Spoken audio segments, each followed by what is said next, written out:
Hello and welcome back to the Dolecast, episode 126. This week I am joined by comedian Dan Leith. We are going to be chatting about spooks, spectres, spooky encounters, his run last year at the Edinburgh Fringe, his new run this year at the Edinburgh Fringe. What else did we chat about? Some other stuff like we've got a tier list at the end. We're talking about dogs pooing everywhere. It's great stuff, it really is. And yeah, also like to thank 𝐿𝙊𝙇𝙀𝑃 for sponsoring this week's episode. We're extremely grateful for them. And also, tickets for Dolecast Live are still available. The show is pretty much next month. And B Team on the 27th of June. All the links to that will be in the description, so on and so forth. So please buy tickets to them and enjoy the podcast. Thank you.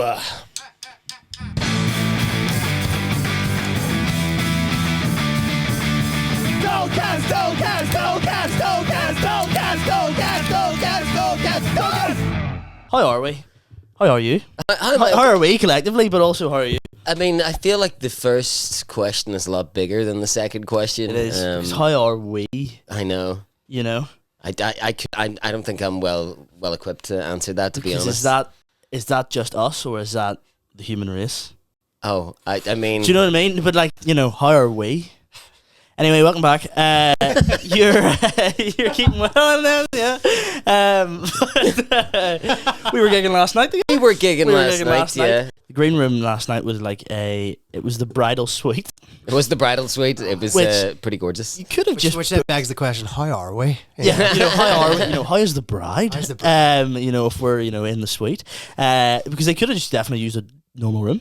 But you know what? I was happy enough with the bridal suite. You were tampering with the I thought you might break up that I nearly broke the jacuzzi. Yeah. But I mean, don't put buttons there that aren't meant to be pushed. Yeah, exactly. And some would say that's a metaphor for just everyday life as well.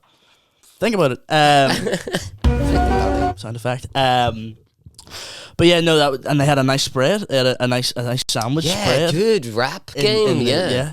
You had I think I spelled you had a chicken goujon wrap, was it? Oh, something like that. It was delicious. Yeah.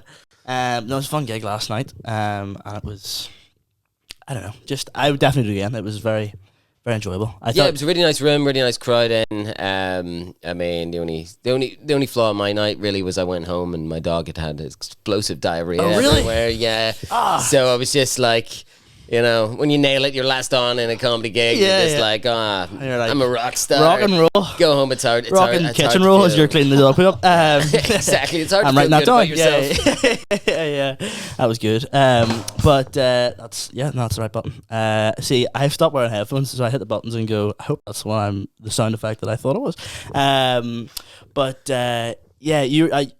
was just outside the room when you were on, but I could, you know, you seem to be having a good gig anyway, you know. Oh yeah. Happy enough.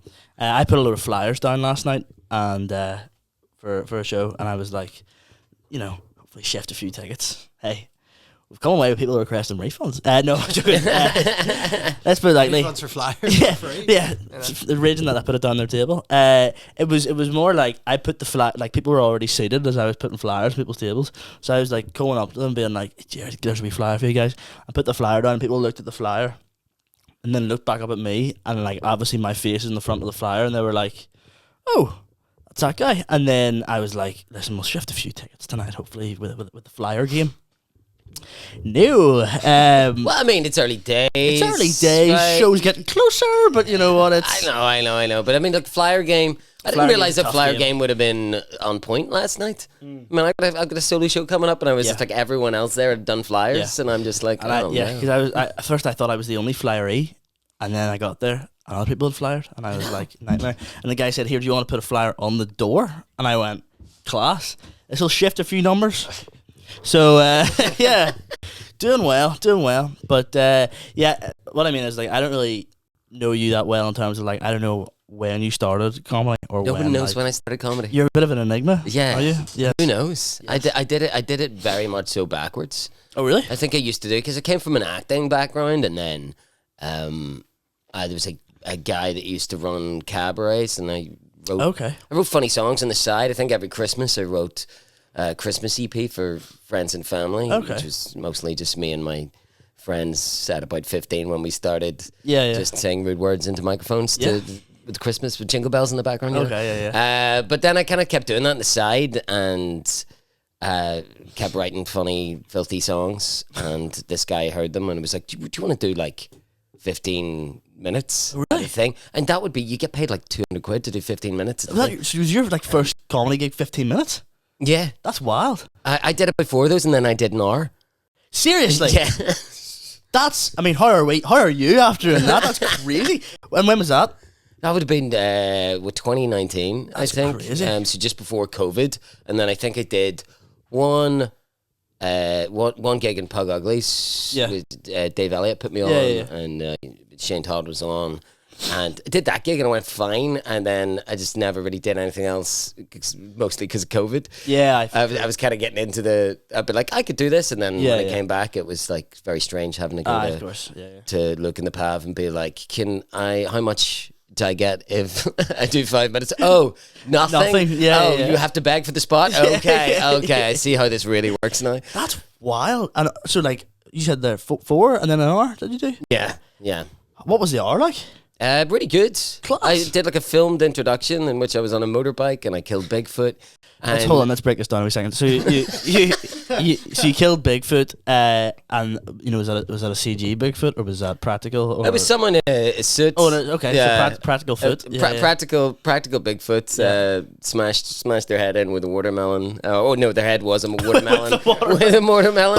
Hey, I don't think that's been done yet. Yeah. Hey, write it down. Two things coming up, blowing up like watermelons. Write it down. Yeah.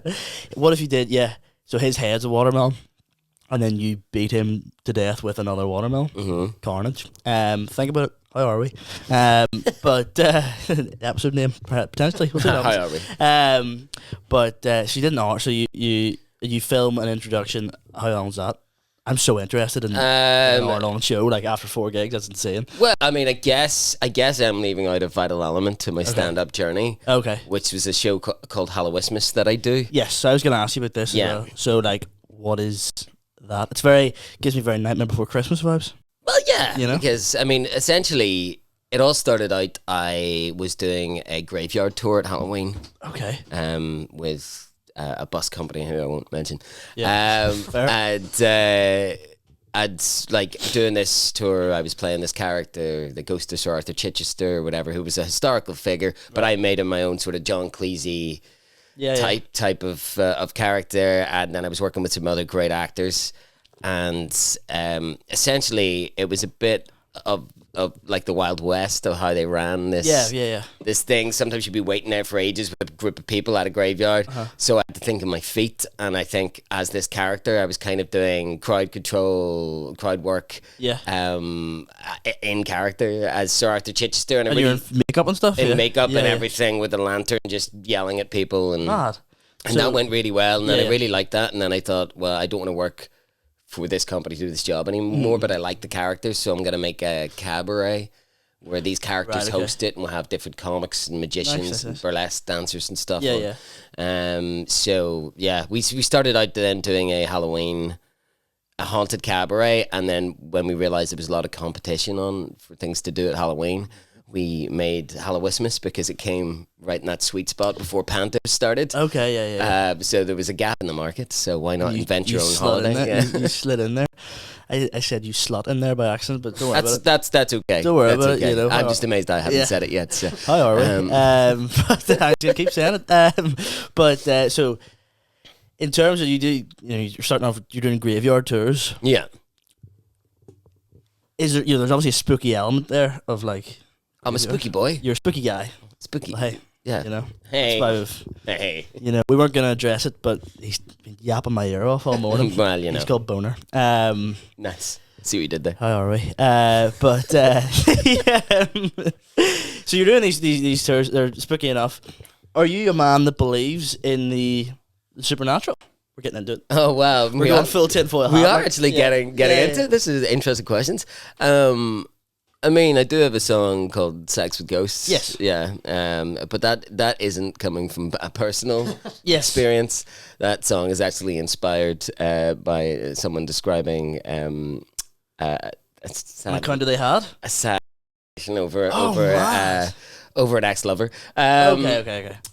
So I was just like, oh, think about his hair. It's like I'm just having sex with ghosts. Okay, right, okay. So, and I thought, I was going to say, someone, this was a story of someone who actually thought they were having intercourse with a spectre, a spook or spectre, and I was like, that would be crazy. I mean, that would be crazy. But do I believe in ghosts? Yes. Maybe. Fair. I mean, I've kind of grown up in an interesting property which had a mass grave out the back of it. You do graveyard tours at the back of that? I mean, the mass grave money be made, like, that's true. Wouldn't have to. Yeah. Buy a graveyard. I don't know how it works, but It's more getting the people on the buses out to the location. Because I think we use the graveyard for free. I mean, it'd be weird if someone like was charging. It was like, come on here. Who knows? You like what I'm getting at is, have you ever had a spooky encounter in one of the graveyards? Not in the graveyard. I have. You've had a spooky encounter? I've had spooky encounters. Oh yes, fill me in. Yeah. Okay. Oh no. If you can. I can, yeah. Yeah, there was so my parents kind of grew up like rural County Down sort of thing. So when I was living back there, it's kind of in the middle of nowhere. Right. Okay. Yeah. And sometimes my mum would be a bit of an idiot, being like, "Oh, we're all going on holiday" or whatever. Yeah. So I would have been there in the house sometimes, and I'd see like cars drive up, but with their headlights turned off, like trying to be quiet, like scoping out to see if anyone was home, so they could like rob us or whatever. So I think I was used to like just things you couldn't quite explain, and there's like a lot of gravel outside, and I kept hearing footsteps going around the house, and I was like, oh no, I'm in the middle of nowhere. Of course. This isn't fun. But we had a dog used to stay out the back, and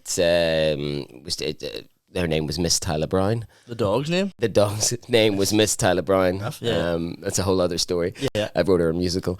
You wrote her a musical? I wrote her a musical that toured UK and Ireland. Put a pin in that. We'll come back. But she was like barking at the house. Normally, if you look out, she's like barking at the hedge because it was like a hedgehog or a cat or something like that. Yeah. She's kept barking at the house this entire time, and I had to get up for work. And it was really pissing me off, to be honest, because couldn't see anyone. So I went down. I was sleeping in the far bedroom at the end, and closed all the doors on the way down. Got into bed, and then I just heard this chair shift like violently, and like these footsteps like running towards like the bedroom door, and it's you could hear the difference of them running on the tiles to like the carpet to like the tiles. Yeah, outside. I could hear this thing. Yeah. And then it just like stopped. And I was like, I thought the bed was shaking, but then it was actually me. Yeah. I was terrified. I was like, oh, what's going on here? And then I realized that I closed all the doors on the way down, so whatever it was had come through all the doors. So that's probably the spookiest thing that's ever happened to me. Yeah. But then, 4 hours later when I'm at work and I go to tell people, I'm like, no, you sound like a crazy person. Yeah. Dolecast listeners, I was just tired. Ghosts aren't real. I had one. It wasn't a proper experience, but it was like I was at like a youth camp like a couple of years ago, and it was in Portrush, and beside where we were staying there was a graveyard, and we had gone over to like just have a joke at the graves pretty much, and there was one grave that at night was illuminated, like, so if you were looking out of the property we were staying at, in the distance you could only see the moonlight was hitting one grave specifically, and everything else was quiet. And we went over and we were staying there. It was during April, or end of March, start of April, and the date on the grave was the 1st of April, and this was the 31st of March. We went over, and we were like, oh, the anniversary of their death is tomorrow. Like, that's crazy. Obviously, every night we can see the moon beating down on it, and we went, how crazy would it be, like, on the stroke of April 1st, like, it just disappears. And we were sitting, and right enough, like, coming towards midnight, we were all looking out the window at this grave. and literally stroke of midnight, like the grave just the moon just totally took away any light, and it just turned into darkness in the distance, and we started freaking out because we were like, there's too many coincidences there of like moonlight, with the dates line. What had happened was some guy had snuck over to the graveyard and just put a bin bag over the grave as it hit midnight, so it, like, obviously the light of the moon would stop, like, but like the place was in hysterics, people going nuts, but it was just some guy with a bin bag. I mean, it's the ultimate April Fool's. Yeah. Well, yeah. I think I'd lost April Fool's Day. Hey, there it is. Oops, that's the wrong button. Don't worry about it. We did a video, and I don't think it's ever coming out. But talk about it. yeah, we did it. We're coming out this Halloween. Yeah, me and a bunch of other comedians did a Halloween video with John Devlin. Okay. Up in 𝐿𝙊𝙇𝙀𝑃 Hotel in Larne, and they have like a haunted room. I've been in the haunted room. Spent a lot of time in there. You spent a lot of time. Yeah. Fair enough. And basically every comedian went in there for 3 minutes, pitch black by themselves, and I don't know what the crack with that video is, whether it's going out or what, because it was recorded like early October, so I don't know what's happening. But I don't know, I was at the time fairly, like, when you're in the haunted room by yourself, like for like 3 minutes, you're like, I'm a bit uncomfortable. But I don't know about you, I was never like at a stage where I was like, I'm really uncomfortable here and this is spooking me. You call the guy has his wife was there. I'm trying to remember the name. Oh, Ross Mitchell. Man, his girlfriend. Yeah. He waited for me, but he didn't know it was me. I don't know the guy. He thought it was the other comedian. I was setting up the equipment and the cameras and stuff, and he jumped out and scared me, and I literally, astral projected out of my body. Like, yeah. But apart from that, when I was actually in the room, it was grand. Like, yeah, I don't know. Yeah, I think I was there for a wedding, and I got bored and just hid in the room to scare people. So I went to the room here, like, yeah. There's that, like, well, like, certainly my girlfriend lives in Donegal, and like her house is quite like in terms of, I don't want to say big, but like it's quite roomy in terms of like there's just a lot of rooms. Mm-hmm. I'm like, if I was here by myself at night and heard even the slightest of creaks, I'm booking an Airbnb. Like, I'm not staying here. But yeah, I don't know. It's one of those things that, like, I don't think about it that much, ghouls and spectres and stuff. But I wouldn't mess with the Ouija board. Would you not? No, I wouldn't go near a Ouija board. It's funny because I brought one here with me. Nah. Get out! No. Yeah. How are we? The Ouija board. Spooked. I don't know, like, would you be a man that dabbles in the old Ouija? I don't think you should really dabble with it. I don't believe the Ouija has any power. I think it was a parlor game that people like. Maybe there's something to like open yourself up to forces. It's like I wouldn't, go into a place that was haunted and cast out some ghosts. No. I think that's just not a sensible thing to do. You're messing with powers that you possibly aren't in control of. Exactly. And, so I think there's a foolish element to it, but like at the same time, I'm way too cynical and cool to really believe in any of this stuff. I'm mostly haunted by my own bad decisions. Yeah. So there it is. That's how we are. There it is. You did the Fringe last year? Yes. How was that? Because we kind of went last year. It was more September, so it was like everything was kind of dying down. But is it just, how long did you do over there in the Fringe? So I was like the last 2 weeks. It was the first time doing a solo show there. Mm-hmm. And yeah, it was really good for the most part. Like I decided I was going to do everything myself. So, nice. Like flying and stuff like that. I thought you said flying for a second. I went, that's crazy. I flew myself over there. Putting the goggles on. yeah. Just to try to save as much money as possible. Of course. I constructed my own accommodation. Hunted the streets for haggis at night. It was, it was really good. Like, I definitely recommend like going over there. I'd been the previous 2 years just for a handful of days, kind of jumping on, doing spots and stuff like that. But I thought last year was about time that I brought a solo show there. And the feedback was really good. I still don't know how the entire thing works because I could have like paid for reviewers coming in and stuff like that, but because I was doing my solo journey, trying not to spend too much, then, that's very expensive. Oh, it's so expensive. This year is even more expensive. So you're going back over this year, are you? Yes, I've got a brand new show, and I'm still doing the old one.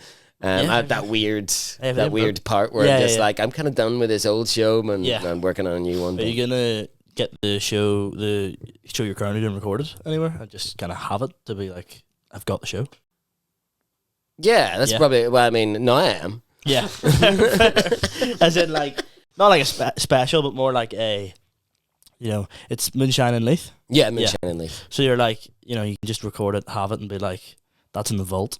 Yeah. And then you move on to... Have you announced the name of your new show? I've not, but would you like it first? Oh, come on here. I don't know what that button was. Awesome. Wah, wah, wah. Do you know what I think it was? I think that was Antrim Grammar style, but don't worry about it. I mean, if you've got do you have the name? Yeah. It's Dan Leith, Defiling Gravity. That's great. That's great. Are you going to be green on the poster or whatever? I don't think so. I think that's cultural appropriation. Yes, they'll be knocking on your door. But here, did you watch Wicked? I did see Wicked. We went to the Northern Irish premiere of Wicked. Oh, wow. Say nothing. Rock and roll. Hey, listen, my life is... Listen, Barabest was there. You refused an interview. Oh, here, wow. Barabest. I can't do an interview because of work. What's that mean? Just say you like it. Yeah. Just tell me what the weather's like. And then yeah, exactly. Whoa.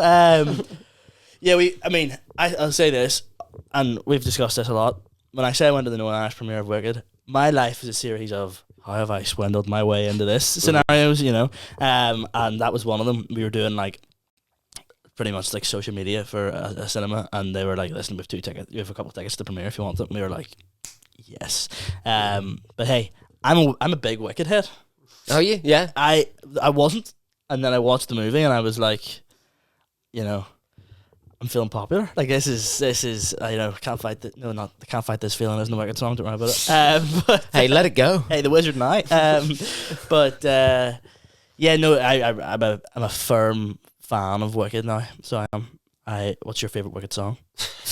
I am not well versed enough for this conversation. See, I was thinking like Defiling Gravity. You were like, it's more about a fall that I took.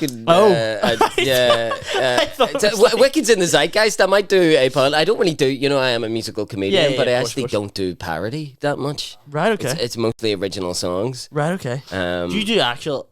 Because I haven't seen you enough to know whether you actually do like just spoken stand up in terms of like, or is it a lot of it songs? I mean, it's a mixture of both. Yeah. I mean, I think.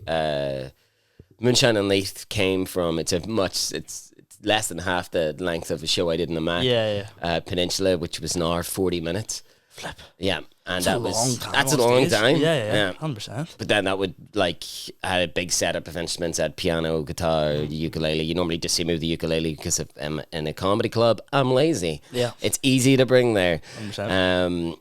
And it's the same with I do bits of talking and stuff like that. Like in that show, there was like 15 minutes of just spoken stand up and crowd interaction. Yeah. And I like to mix it all up, 100%. And it's the same when you see Hallowistmas.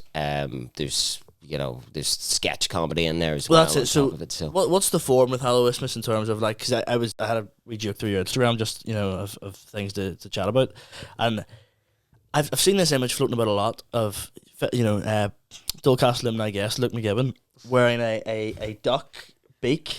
Yeah, and I've seen that image fired about a few times, but I've never been able to nail down what that's about. And I was looking through one of your Hallowistmas posts and didn't know if that was a Hallowistmas element or if that was something separate or. Well, a bit of both, I guess. I mean, the way the Hallowistmas works is I don't know if you've ever seen like the OG Muppet Show. Yeah. Big Muppets guy. Hey, here, listeners and yourself, how are we? There's a great series on Disney, right, which was cancelled after one season. We're getting into it. This is forget the ghost talk. This is like there's a great series on Disney that was cancelled after one season. I think it was on ABC or NBC or something. ABC, and it's like the Muppets, but it's like The Office, so it's like a mockumentary. Yeah. It kills me. I haven't even watched it all. I've maybe watched 4 or 5 episodes, but Fozzie Bear eating dinner at his girlfriend's parents' house, and they're like, they don't approve of it because he's a bear. So funny. Like, just change your life. But how'd we get on Muppets? Hallowistmas, it's like a Muppet Show. Yeah. It's like the original Muppet Show, yeah. Except instead of Muppets, it's this sort of like undead cast of characters. So I'm like the ghost of Sir Arthur Chichester, who's like the main host with the most. Is he a real person? Sir Arthur Chichester was a real person, but I think he was a the legacy's being continued, like, you know, sort of sectarian. I like to think of him as trying to let go of the past and just put on a good night's entertainment for the flashbacks, mortal flashbacks. So we have him. We have a Truffles McNabb, who is a gravedigger who taught Burke and Hare everything that they know, but then never got any credit, but then also never got caught. And then we have Ghost Charlie, who's just a really terrible sheet ghost that can't get anything right, and everyone loves Ghost Charlie. Well, the audience loves Ghost Charlie because we have a catchphrase which is like, "Shut up, Ghost Charlie." Oh, okay. And then people are like, "No, don't do that. We love Ghost Charlie." Yeah. It's kind of panto-ish in a way, but in every single one, like in the OG Muppet Show, we will have an alive special guest who might be a stand-up comedian or a magician. We used to have a bunch of people in, but now we did like to, give someone like 15 minutes in the middle of the show to do something and then get them involved in like game shows later on where they're just kind of... See where you're going. So like over there, like we've had Johnny Bowe, Jack McGee, last year we had 𝐒𝐿 O'Hagan and Luke McGibbon, who didn't want to do it as Luke McGibbon, but wanted to do it as a duck that does stand-up. So as in like, not even like as in like the whole time he was in character as a duck that does stand-up? Yes. Folks, welcome to the ad read. I am sponsored. I'm sponsored. The podcast is sponsored today by 𝐿𝐿𝙀𝐾𝐼𝐀𝐋𝐒 Shock Horror, as it has been for the last 25 episodes. But I'll tell you this, folks, barbecues. Everyone needs one. We're coming into those summer months, aren't we? Yes, man. We're coming into those summer months, and people are going to go, stick another shrimp in the barbie.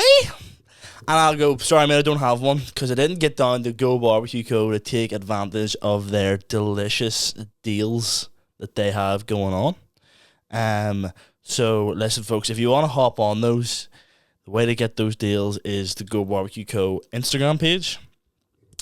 Also, if you're feeling like gambling, then head over to Go Barbecue Lad Raffles, where you can hear and buy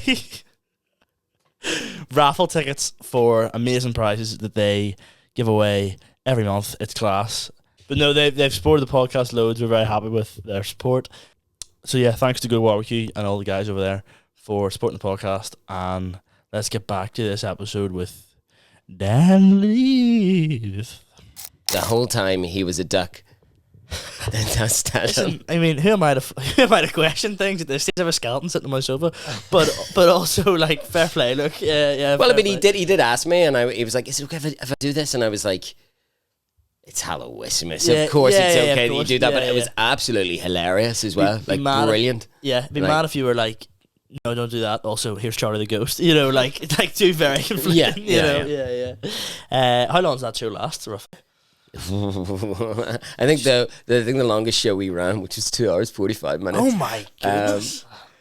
Where someone was you like, love just long show. I love a long show, and every year I'm gonna be like, this Hallowistmas is gonna be 90 minutes. It's normally about 2 hours. Fair. But it's, you don't know with the element of audience participation in that. Like we have game show sections that can go on, and you can just riff off people for so long. Yeah. And we try to get the crowd involved as much as possible. People can win prizes, and it's BYO as well. So it's just... Where is it? Accidental. Oh, very good. Currently, it used to be in the Crescent Arts Centre, and then I think our crowd was a bit too righty. Oh, okay. So they didn't really ask us. They were kind of like, "You're a great show, guys. Maybe move it." Yeah. It was like, "Oh, we're going in a different direction after COVID." It was like, the direction is none of these raucous drinking shows. Yeah, I see. Did you start that before COVID then? Yeah, that's been going a long time, maybe 10 years or something like that. Oh, really? So does it almost kind of have its own like fan base? Yeah, it is. It's its own thing, and I think every comedian that's Johnny Bowe, Jack McGee, Luke was like, it's just as magnificent as I thought it would be. Yes. Like people love it. It's like it's a really nice night for a comic to do as well. Yeah. And is it just once a year? It happens for 2 nights, once a year. And have you ever thought about like we could probably run this throughout? I'm not saying every week or every month, but like you can maybe do multiple throughout the year or anything, or like is it just kind of you in charge running it, or like you have a team of yeah? Team, but like I mean, we've got a core cast. Yeah. And last year we had Emily Jane Kerr, who's a friend and a really talented performer and improviser who's based in London, who flew over to do the show last year, which was amazing to have like flown in talent as well. Yeah, but like mostly it's me writing it. Okay, So like most of that falls with me. And I mean, people have talked about doing extended runs. I don't know how you feel, but do you not feel there's too many comedy nights already? Well, yeah. Oh, don't get me started. No, like I'll talk to you after the podcast. I think it's the sort of thing that like there's a lot. Anybody could put a comedy night on, and when I say anybody could put a comedy night on, I mean like anybody could just go, I'll do a comedy night and start a comedy night. Yeah. And if it's not prepped properly, and if it isn't a show, then people maybe go to comedy 3-4 times a year, maybe not even, maybe 3-4 times a year, and it could be 2 of those nights are their big shows in the SSE, and they'll go, oh, I'll go to that, and then they'll go, oh, I'll try this other, more local open mic show, whatever it is, and then like, if it's, and I'm not even thinking of any show in particular here when I say this, it's just like general chatter, but like, we do, I love that joke, general Still chatter, there. general chatter, how are we, but like, I think like it's, if you don't, and you can tell, and I'm sure you've done this, shows or gigs when you turn up and it's not prepped 100% as it could be. Yeah. And almost before the gig even starts, you're like, this is going to be rough. Not because of, it's not even anybody, one person's specific fault. It's just like, you just needed this, or you just needed that, or you just need a bit more prep here, or whatever it is.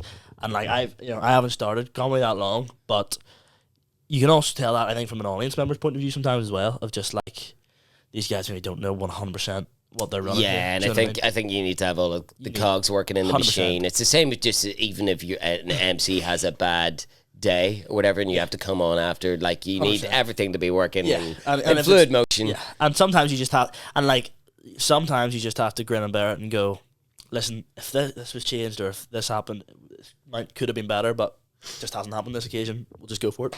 But I think you're right in that, like, there's so many comedy nights on that people are nearly selective with what they go to. Go and see. Yeah. I mean, I guess dates and stuff matter, but I think in terms of Hallowistmas, Yeah. if it was selling out every year those 2 nights, and normally we sell out one of them and the other one's pretty full. Yeah. I think if we reached a point where we sold out 2 nights completely and there was a lot of demand. Yeah. 'Cause I think like 2 years ago we had to turn like 20 people away on the door for one night, and the other one Which was is like heartbreaking, half but full. also like Yeah, good. great. Because you're like, well, yes. But Sorry, no tickets. Yeah, But I'm just not convinced that 100%, that I mean, like I'm part of another show called Murder She Got Wrote Off. Okay. Which I should probably plug as well. What I mean, which is based on episodes of Murder She Wrote. Yeah. But like the cast and the audience play a drinking game to it, but the cast played the drinking game as well. Okay. And I'm the cast member that really plays the drinking game. Yeah. And people like to mess with me, and you ring a bell that's at your table if someone breaks a rule, and then the person has to drink. Yeah. But we do that like. I think like 3 times a year. We normally do a Christmas one, a St. Patrick's Day one, which is the one that's coming up. Okay. And then one in the summer as well. And there's demand for that, but then you just don't know with numbers. Like sometimes it's even if the likes of Lavrace go there sometimes, and it's rammed.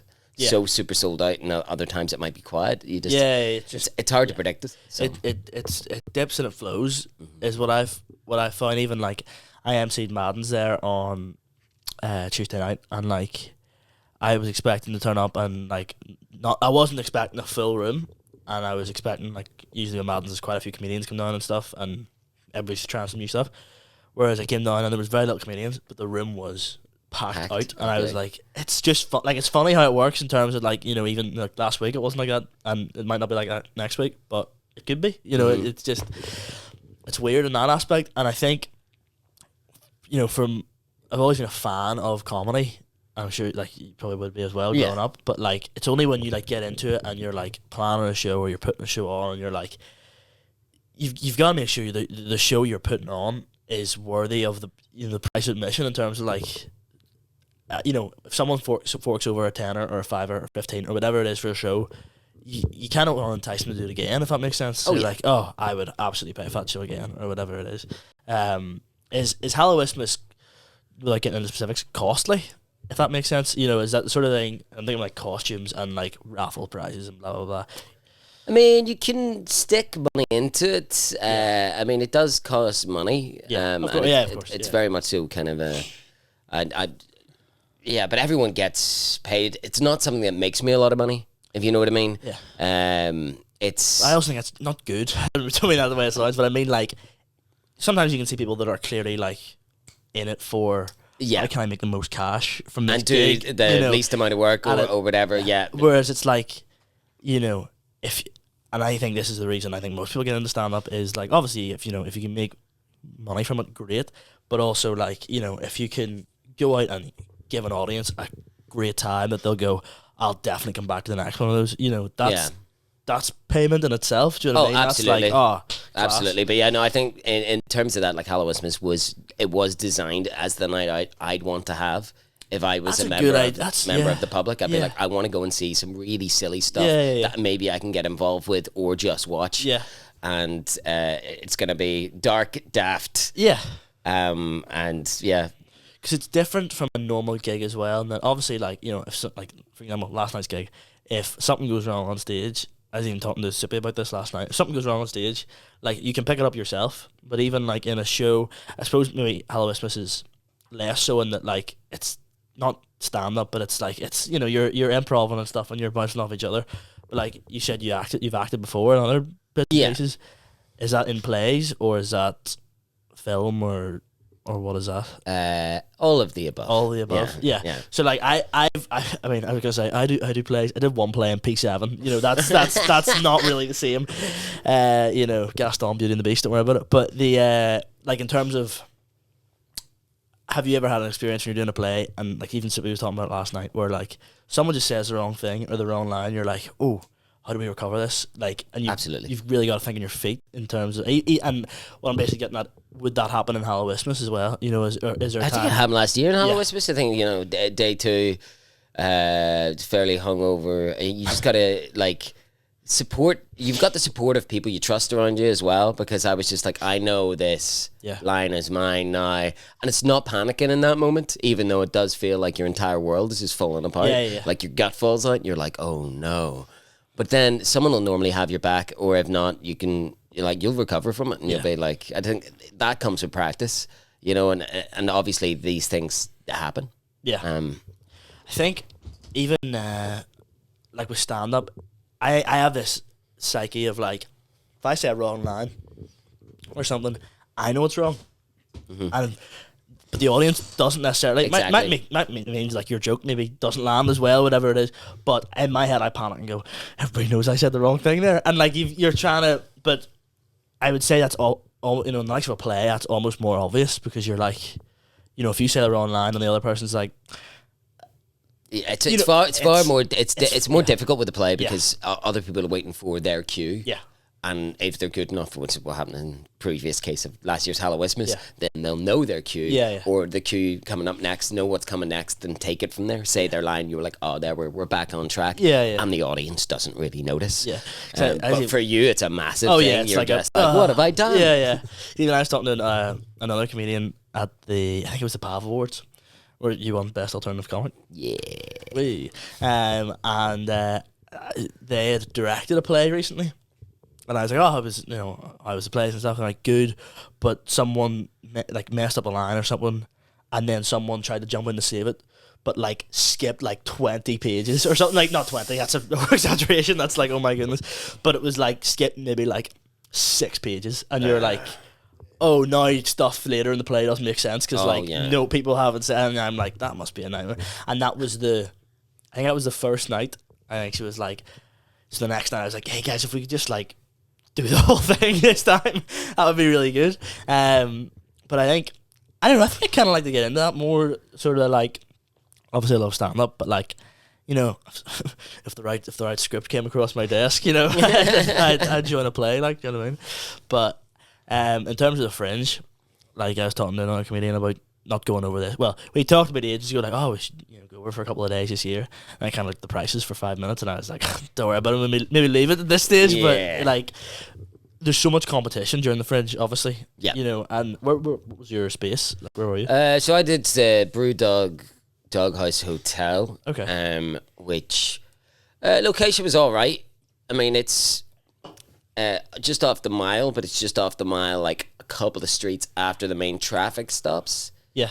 But you could still get people from up there. It just wasn't like you couldn't be right outside your venue and just be like, this is starting now. And be like, this will be starting in 5 minutes down this way. Yeah. So I think the venue I have this year will be much better. Okay. And also because of the subject matter of my show and the title, the venue itself is actually an airplane. That they've built. Hang on. Hold on a second. So that's because you go, oh, the venue this year is much better. It's actually in the airport. We're just on the runway. We're doing shows. No, they built an airplane underground in a that makes more sense. in a cocktail bar. So okay. And the seats are like airplane seating. Nice. And you have to come out of the start and be like, your emergency exits are here. Yeah, 100%. I'm absolutely doing that because that was actually written in the show of wouldn't it be funny to do it like okay. A flight with a lot of turbulence, and then this venue came up, and you're like, that's like, yeah, that's I like think the I stars need aligning. stars align. Man, I'd love to do a show where like there's a wee bit of turbulence and stuff, and they're like, "Do you want to do a gig in a plane for like a couple of weeks?" You're like, "Yeah, actually, I would. I'll do that." So that's in a plane. That's cool. I think. Did you find last year because there was so much competition? Were you like? You know, of course you're gonna get. How long did you do? 2 weeks, you say? Yeah.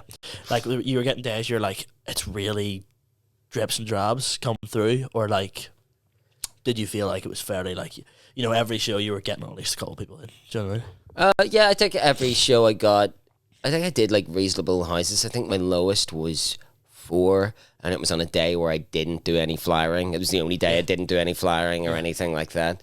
And every other day, I mean, like, some of them were packed out, sold out a couple of them and stuff like that, which is really good. Yeah, absolutely. But on average, you'd be like 13, 17 people per show. Yeah. Absolutely. But it was better than like, you hear horror stories about the Fringe and 100%. Yeah. and stuff like that. The feedback was really good, but on the flip side of that, I didn't get any reviewers in, which was a big no-no. But I think maybe you do have to fork out. Fork out, and then they give you a bad review, and you're like, seriously? Yeah. You know what I mean? Come on here. Come to Hallowistmas. I mean, listen.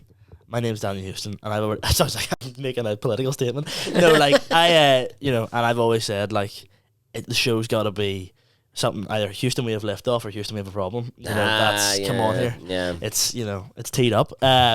So yeah, I might spend a load of money and just go to Edinburgh with that show and just be like, listen, I'm not even doing a show, but the name's cool, isn't it? Yeah. What was your accommodation like in Edinburgh? It was grand. It was we went student. Oh brother, we went rough. We went over for one night in September, and the guy, shout out to Darren who had his Airbnb. I'd say, how would you describe it? The ghetto of Edinburgh. Went to like the ghetto of Edinburgh, and it was like a shared like a shared house.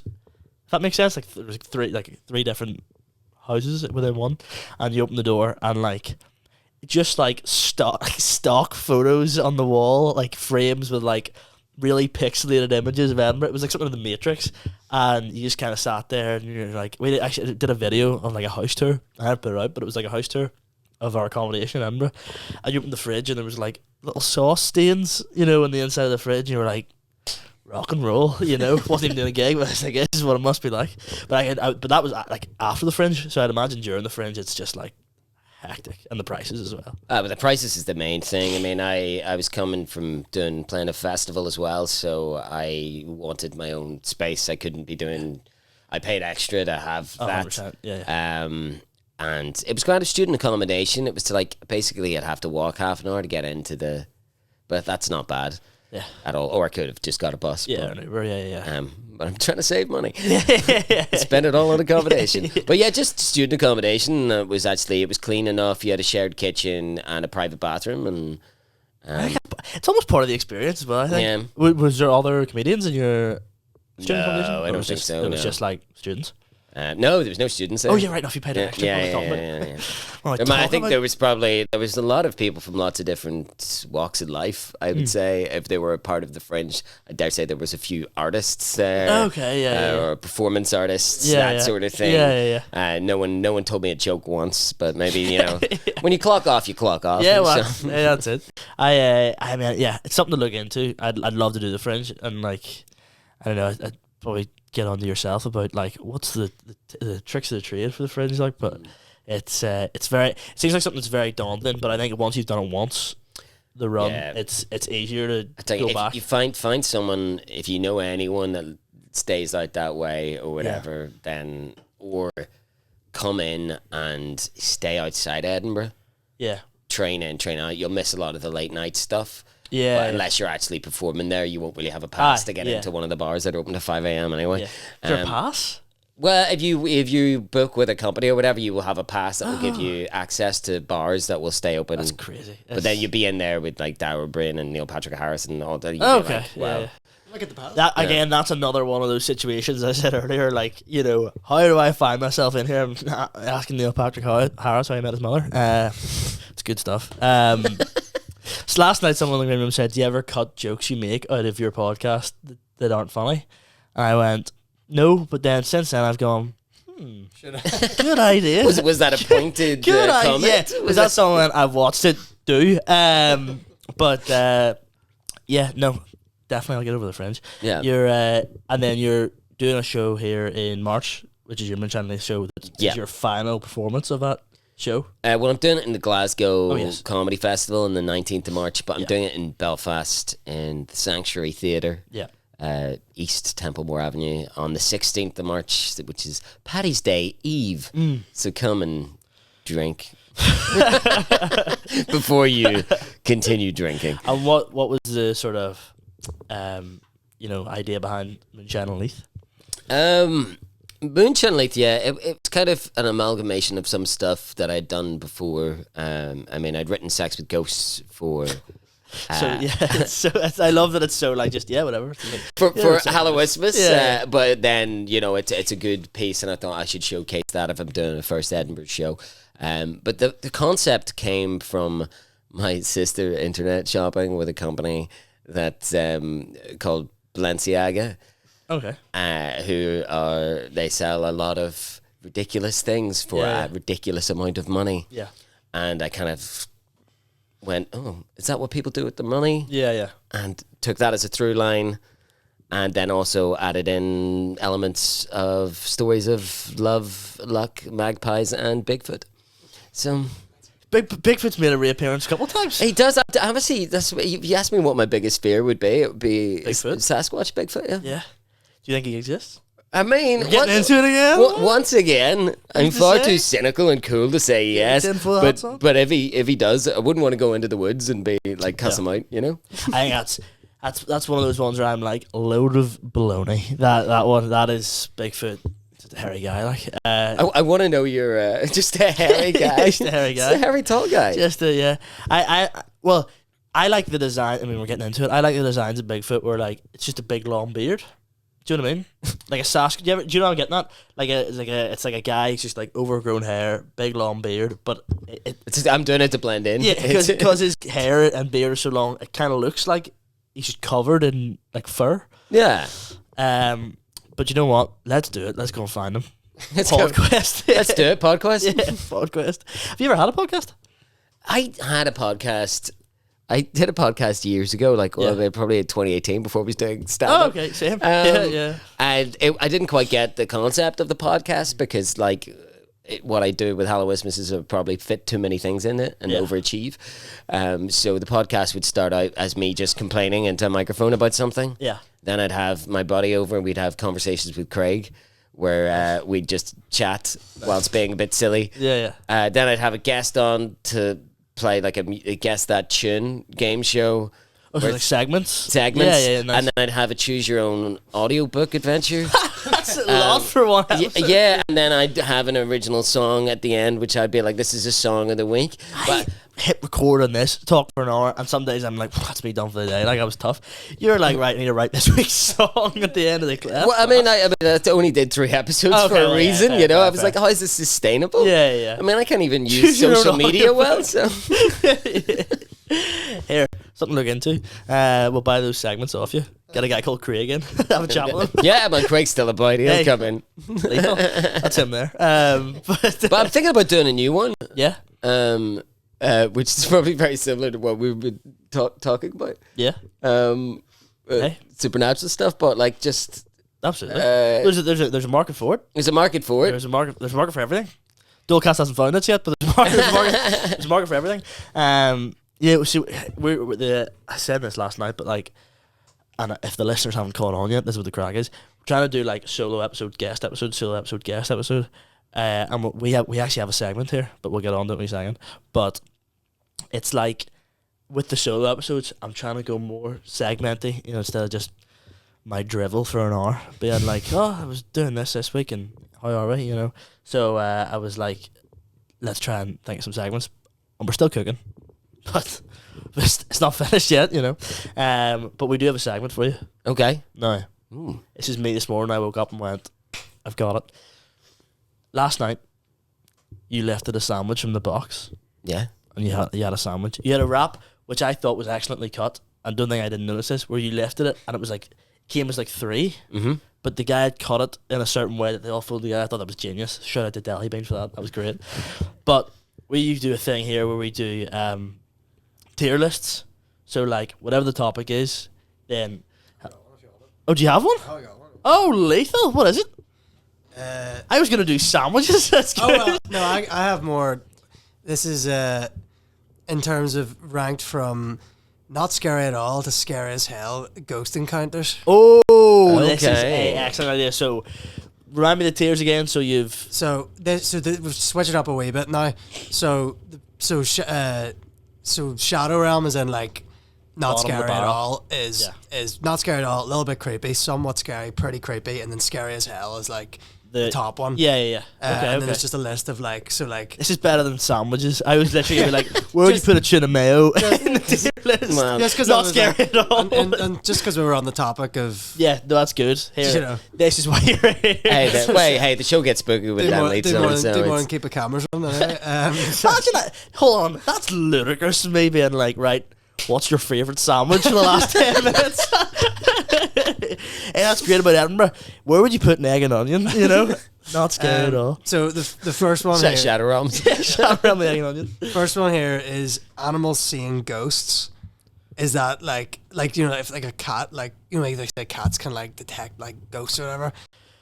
I know you're getting that, and you ever get when like you see like dogs barking at something that's not in the room, and you're like, ugh.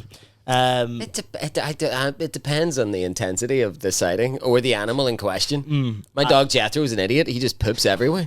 Yeah, I mean, maybe he Case in point, he had last a night. sighting last night. And, Yeah, you know, exactly. the floors knew about it. Like, I would go. Give me the tiers. So Shadow. Shadow, not scary. It's basically not scary at all. A little bit creepy, scary, super scary, scary as hell. A little bit creepy. Yeah, I'd agree with the one above Shadow Yeah, Realm. a little bit creepy. A little bit creepy. Next one is a ghost in the background, whether that's in a photo or just like if you walk past something in the mirror or something. Scary as hell. That's like seeing like a horror film. I think a 4. They have 4 out of 5. That gets me every time. 4 out of 5 the spook chart. I don't know. 4 or 5 in the scary On the level. spook spectre, yeah, Spook Spectre. the spook spectre. Yeah, that gets me, especially like a mirror one, and especially when it's not a jump scare and it's just like, oh, if you notice it, you notice it. If you don't, you don't, you know. The next one is ghost children. Oh, no, that ties in. Shadow Realm. Shadow Realm, not scary at all. I hate a child. Fair. So- Have you ever seen? This isn't really a child, but it kind of is. Have you ever seen The Boy? Man, Yeah. Talked about this in the podcast it's before. so many times. Take a shot every time you Yeah, talk about it. take a shot every time Daniel mentions The You Boy won't in be the like really Dolecast. drunk, but you'll be a bit tipsy. You'd be like, It's seriously, mate? Have you seen Bram's The Boy 2? No, but I know what it is. it goes off the deep end a wee bit with the lore, doesn't it? Yeah, I can't remember. I can't really remember either. The first boy like terrified me, and I was like, if we're gonna include that with like ghost children, because it's not really, but like it's not really a ghost child. I mean, are dolls on there? Because if dolls are on there, that kind of takes that place. Put them on there, like. Listen, creepy dolls. I've got one on my mantelpiece. Do you? Yeah, her name is 𝐿𝙊𝙇𝙀𝐾𝐋𝐒. What type of doll? Like porcelain. Oh, boy, Yeah. all over. No, no. Missing an eye, and she has a tiny doll that she holds as well. See, what if that doll ever went missing? Like, say if the doll she's home went missing. Get me out. No. Packing up. You know, that's me. Yeah, I'll go a little bit scary as well. Did you see that light flicker there? Well, speaking of lights flickering, If a light hasn't flickered and it starts flickering when you're having that encounter, like very that scary. grave thing you were talking about. Yeah.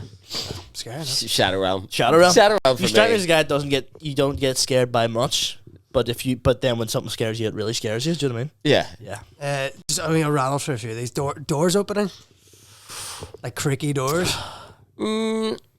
If there's no one else in the house, yeah. Yeah. That's a given. Like if my mum opened the door and I was like, you know, that's I'd say that's a 3 out of 5 for me. okay, yeah. Spook spectre. Getting there. It's on the spook spectre. Maybe you might release this one down. Footsteps / knocking. The footsteps, maybe. Yeah, footsteps is a 5 out of 5 for me. Okay. Yeah. Yeah, I would imagine if I hear case in point, 2 nights ago, I went to bed after some video games, and when I went down, I was in bed, and then I thought I could hear footsteps down the stairs. First, I thought we were being burgled, and then I was like, but also, even if this is someone, I'm frozen with fear to move for it. Like, Yeah. burgle me. It's more like, oh, my laptop's downstairs, because like if we're getting burgled, like it's all the podcast stuff to go on, isn't it? Like, but But it's an interesting thing when that happens, because that's happened to me as well. It's just like, what is better? yeah, If it is a burglar or Just- if it's something else. because it is the best thing to do, open the door and go like, lads, listen, I know you're here. Just take what you want and leave. Like, you know, and like, and they might be like, here, fair enough, Sign. and just leave. You know, just go. You know, Whispering. oh, like a wee voice. What are they saying? Are they critiquing my work? Yeah, I don't know what they're saying. That's a 5 out of 5. Scary. Yeah. I thought it'd be fun. Yeah, the second row of the audience last night laughing at me. That's a 5. That's a 6 out of 5. Yeah, I'd say that's a. You know what? I'm gonna put that in a. I'll put that at a 2, which is a little bit scary. Not too scary. A little bit scary. Possessions or people being possessed. 5 out of 5. That is a 5 out of 5. Like, I don't really buy into it. see, I had this thought. I was in work a couple months ago and had this thought, and all my colleagues were like, "You've lost a plot, mate." But see if I, let's say I killed you, right? Let's say I got up, beat you to death with a watermelon. Callback. And like, yeah, and I went. I wasn't me. That was, a ghost, right? But let's say in this scenario, genuinely is a ghost, right? But no one's gonna believe me because they're like, yeah, a load of hocus pocus, mate. But like, if it actually is an actual, because I said this, I think at some work, I was like, could I get away with it? Like, could I like try and play it off as like I was possessed by a ghost? This wasn't me. And someone went, no, could they just lock you up in a mental ward? And I went, that's good. Going to Arkham Asylum. You could get your sentence reduced for temporary insanity or something like that. It happens all the time. People because try like even like in horror movies and stuff, there's so much stuff that happens in horror movies. Like, but if you did try to tell anybody about this, they would just throw you in the brink. Like, it'd be like, nah, you've lost your wee mind. Like, straight in the straight jacket. that's my 2 cents on possession. There's a couple more here. I don't really know do you know what orbs are? Yeah. What is that? Well, I think orbs are specifically. I think they're actually ball lightning, which people could see. But then basically they started trending in paranormal videos and stuff like that because anytime you film something, specks of dust go past a light, and then they're like, "Oh, it's an orb! It's an orb!" And okay. I think orbs are a real phenomenon in terms of ball lightning, but most of the time they're just dust. And like, did you see it? Yeah, either way, shadow realm. yeah. That's not scary at all. There's 2 more really. Okay. A couple, 3 more. Okay. Oh, cool. Shadow figures. I don't really know where you'd see a shadow figure like. No, this might be to do with sleep paralysis. Yeah, perhaps. Which If we go is shadow figure sleep paralysis. I had that a couple of months ago where I like opened my eyes and just looked at the end of my bed. I had that the other night. And there was just a figure in the doorway, but the door was closed. Like I remember closing the door, and the door was open, and there was just a dark figure at the end, at standing in the doorway, and I like scrambled for the light switch and flicked it on. And when I flicked the light on, not only was there no figure, the door was closed. But also, so much of that can be up to like I've just woken up and I don't know what's going on. Yeah, it's a weird phenomenon. I mean, like I used to have it all the time as a child, and I didn't have it until they made a really interesting documentary about it, which I can't remember what the name is called, which is excellent. It was really good, but it was like talking about people's experience with sleep paralysis, and the director would then try to recreate like a cinematic horror version of that. And after the director, he'd never had this before in his life, but after he made the film, he started having sleep paralysis. And then mine came back after watching it. It was the first thing. Yeah. And then I was gonna like, watch it. No, no, I don't matter. Forget about it. Watch. I think it's called The Nightmare. That would make sense. Yeah, that would. Yeah, good name. Good name. Do you ever where you have a sleep paralysis, whatever, and you try to scream and you can't? Yeah, man. Do you ever get, this isn't even related to sleep paralysis, do you ever get that mode when like you're not asleep yet but you're like kind of dreaming Drifting. And then you like you fall in your dream and you go you know, in real life, you know? Oh, I hate that. I get that sometimes with like kicking a football. Like some kids in a state have kicked a football at me and I'm just like, and then I miss it in my dream and I'm like, oh no, you've embarrassed yourself. That's my true horror. That's 5 out of 5 for me. missing open net. Yeah. The last two that are down here before the last two anyway, are faces/bodies. I don't really know. That maybe sort of ties into like faces/bodies. I don't know. Yeah, it's like that's like the whole human spectrum, though, is it? Like just a guy. Just a guy. Well, I don't know. I think it means like sort of like in the corner of like a room or something. But that's kind of what you just talked about. I'll you know what? I'll go zero for that. And then the last one's objects being moved. Or no! If I like, let's say this room was, you know, all the darkness, whatever, and this was a haunted room, and that light just fell or something just fell. That would be 5 out of 5 because that doesn't really just happen. But if it is happening in a specifically haunted location, 5 out of 5. Five big spectres out of 5 big spectres out of 5. Like, but I feel like you say that's the same with the lights flickering. Yeah, probably depends on the context. Yes, I have light flicker. That's like if the dog was like looking over there, you'd be like, oh, because we're in the haunted room. Yeah. Or it's like, dog's just an idiot, like parking at the wall. You know what I mean? But yes, plug your stuff before we wrap. Cool, sweet debate. If you want to see me doing comedy stylings, then you can see me at the Accidental Comedy Club on the 13th of March. If you enjoy drinking Murder, She Got Wrote Off and Patrick's Day celebrations and watching me getting drunk, then you can go and see Murder, She Got Wrote Off on the 14th and 15th of March in the Sanctuary Theatre. Or if you want to see something super special, let's see my solo show, Moonshine, in Leith, also in the Sanctuary Theatre in East Belfast on Sunday the 16th of March. Has anyone ever told you you've a fantastic voice for like advertising? Like a radio advert? No, but I probably should. It's incredible. Folks, thanks to Dan for coming on. If you want to see me anywhere, go to the live version of this podcast on the 25th of April. Buy your tickets. There'll be in the link in the bio, so will Dan's stuff as well. They'll be in the link in the bio. And come and see the B Team in Limelight on the 27th of June. And that would be 𝘿𝙊𝙇𝙀𝙀. Thank you again to 𝐿𝙊𝙇𝙀𝐾 for sponsoring the podcast. Thank you to Dan for coming on. If you want to reach the show, you can do it on social media at the Dolecast on Instagram. You can follow us. All the tags will have been at the start of the podcast. Thanks to Aaron for producing, and we will see you all later. Goodbye. Goodbye. Ciao.